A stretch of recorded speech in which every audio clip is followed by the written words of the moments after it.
ನೀವು ಪ್ರೀತಿಸಿದ ಆ ನಿಮ್ಮ ಪುರುಷ ಹಲವಾರು ವಿಚಾರಕ್ಕೆ ಅನುಮಾನ ಪಟ್ಟು ನಿಮ್ಮನ್ನು ನೋಯಿಸುತ್ತಿದ್ದಾರಾ? ಅನುಮಾನಗಳಿಂದ, ಸಂಶಯಗಳಿಂದಲೇ ನಿಮ್ಮ ಮಧ್ಯೆ ಅನೇಕ ಜಗಳಗಳಾಗುತ್ತಿದ್ದರೆ, ಈ ಒಂದು ಶಕ್ತಿಶಾಲಿ ತಂತ್ರವನ್ನು ಅನುಸರಿಸುವ ಮೂಲಕ ಅವರನ್ನು ನಿಮ್ಮ ಕೈವಶವನ್ನು ಮಾಡಿಕೊಳ್ಳುವ ಸುಲಭ ತಾಂತ್ರಿಕ ಪರಿಹಾರ, ವಶೀಕರಣ ಮಂತ್ರ ತಂತ್ರ ಇಲ್ಲಿದೆ ನೋಡಿ. ಅದಕ್ಕೂ ಮುನ್ನ ನೀವಿನ್ನೂ ನಮ್ಮ ಚಾನೆಲ್ಗೆ ಸಬ್ಸ್ಕ್ರೈಬ್ ಮಾಡ್ಕೊಂಡಿಲ್ಲ ಎಂದಾದರೆ ಸಬ್ಸ್ಕ್ರೈಬ್ ಮಾಡ್ಕೊಳ್ಳಿ. ಹಾಗೆಯೇ ನಿಮ್ಮ ಹಲವಾರು ಅನೇಕ ಸಮಸ್ಯೆಗಳಿಗೆ ಗುರೂಜಿಯವರಿಗೆ ಕರೆ ಮಾಡಿ ನಿಮ್ಮ ಅನೇಕ ಸಮಸ್ಯೆಗಳಿಗೆ ಶಾಶ್ವತ ಪರಿಹಾರವನ್ನು ಕಂಡುಕೊಳ್ಳುವುದಲ್ಲದೆ ನೆಮ್ಮದಿಯ ಜೀವನವನ್ನು ನಡೆಸುವಂತಹ ಪರಿಯನ್ನು ಸ್ವತಃ ಗುರೂಜಿಯವರೇ ನಿಮಗೆ ತಿಳಿಸಿಕೊಡ್ತಾರೆ. ಹೌದು ವೀಕ್ಷಕರೇ, ಅನೇಕ ಕಾರಣಗಳಿಂದ ನಿಮ್ಮ ಫೋನ್ನಿಂದ ಅಥವಾ ನೀವು ಯಾರನ್ನಾದರೂ ಮಾತಾಡಿಸಿದ್ರೆ ಸಾಕು, ನಿಮ್ಮ ಪುರುಷ ಅನುಮಾನಗಳಿಂದ ನಿಮ್ಮನ್ನು ನೋಯಿಸುತ್ತಿದ್ದರೆ, ಮನಸ್ಸನ್ನು ಹಾಳು ಮಾಡುತ್ತಿದ್ದರೆ, ಅದೇ ವಿಚಾರಕ್ಕೆ ಪದೇ ಪದೇ ಜಗಳ ತೆಗೆದು ಬ್ಲಾಕ್ ಲಿಸ್ಟ್ ಹಾಕೋದು, ದೂರ ಆಗೋದು, ಈ ರೀತಿಯಾದಂಥ ಅನೇಕ ಸಮಸ್ಯೆಗಳನ್ನು ಮಾಡ್ತಾ ಇದ್ದರೆ, ಈ ಒಂದು ಶಕ್ತಿಶಾಲಿ ತಂತ್ರವನ್ನು ಅನುಸರಿಸಿ ಇದರಿಂದ ನಿಮ್ಮಿಬ್ಬರ ಮಧ್ಯೆ ಯಾವುದೇ ಜಗಳವಿಲ್ಲದೆ ಅವರು ನಿಮ್ಮ ಕೈವಶವಾಗಿರುತ್ತಾರೆ. ಜೊತೆಗೆ ಯಾವುದೇ ಕಾರಣಕ್ಕೂ ಜಗಳ ಮಾಡೋದಿಲ್ಲ. ಈ ಒಂದು ದಿವ್ಯ ಶಕ್ತಿಶಾಲಿ ತಂತ್ರವನ್ನು ಅನುಸರಿಸುವ ಪರಿಯನ್ನು ಈ ವಿಡಿಯೋದಲ್ಲಿ ತಿಳಿಸಿಕೊಡ್ತೀವಿ ನೋಡಿ ವೀಕ್ಷಕರೇ. ಮೊದಲಿಗೆ ಒಂದು ಮಣ್ಣಿನ ತಟ್ಟೆಯನ್ನು ತೆಗೆದುಕೊಳ್ಳಿ.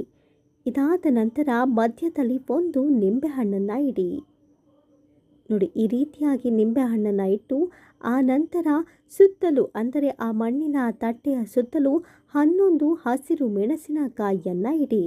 ಮೆಣಸಿನಕಾಯಿಗೆ ನಕಾರಾತ್ಮಕ ಶಕ್ತಿಗಳನ್ನು ತೊಲಗಿಸುವ ಶಕ್ತಿ ಇರುತ್ತೆ.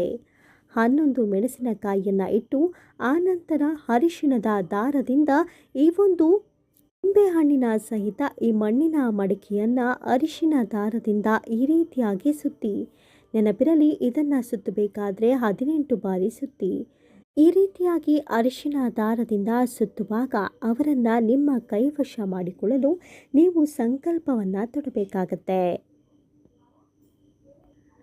ಮನೋಜ್ ಕೈವಶಂ, ಮನೋಜ್ ಕೈವಶಂ, ಮನೋಜ್ ಕೈವಶಂ. ಈ ರೀತಿಯಾಗಿ ಅವರನ್ನು ನಿಮ್ಮ ಕೈವಶ ಮಾಡಿಕೊಳ್ಳುವ ಈ ಒಂದು ಮಂತ್ರವನ್ನು 21 ಬಾರಿ ಜಪಿಸುತ್ತಾ ಈ ರೀತಿಯಾಗಿ ಅರಿಶಿಣದಲ್ಲಿ ಅವರನ್ನು ಕೈ ಕಟ್ಟಿ ಹಾಕುವಂತೆ ನೀವು ಈ ರೀತಿಯಾಗಿ ಮಣ್ಣಿನ ಮಡಿಕೆ, ನಿಂಬೆಹಣ್ಣು ಹಾಗೂ ಸಕಾರಾತ್ಮಕ ಹಾಗೂ ನಕಾರಾತ್ಮಕ ಶಕ್ತಿಗಳನ್ನು ಒಳಗೊಂಡಂಥ ಹಸಿರು ಮೆಣಸಿನಕಾಯಿಯನ್ನು ಈ ರೀತಿಯಾಗಿ ಸುತ್ತಿ. ಆನಂತರ 18 ಬಾರಿ ಇದನ್ನು ಸುತ್ತಿದ ನಂತರ 4 ದಿಕ್ಕಿನೆಡೆಗೆ ಕುಂಕುಮವನ್ನು ಲೇಪಿಸಿ, ಅಂದರೆ ಕುಂಕುಮವನ್ನು ಹಚ್ಚಿ.